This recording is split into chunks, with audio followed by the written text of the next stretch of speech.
Anche se suo padre Giotto, te sei il pittore, che va a parlare con gli insegnanti di scuola del suo figlio. E ora arriva là che fa, buongiorno, sono papà di Giotto, il pittore, sai. A voi sapere come che va messo a scuola? E allora va dal professore di matematica che fa, guardi, suo figlio è bravissimo, una roba incredibile, ma soprattutto sulla geometria, e fa che i cerchi che sono perfetti, mai visto una roba simile? Grazie, grazie. E cambia il professore e va da quello di storia. Buongiorno, sono papà di Giotto, a voi sapere come che va messo a scuola?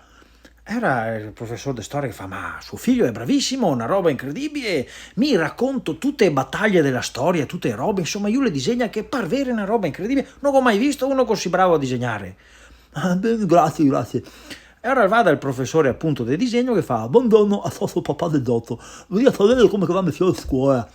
E ora quello del disegno fa, ma suo figlio, ma è bravissimo, io non ho mai visto una mano così brava, una roba incredibile. E si figura che l'altro giorno ha disegnato una moschetta così sul muro e tutti che andavano là per cercare di coparla perché appariva vera.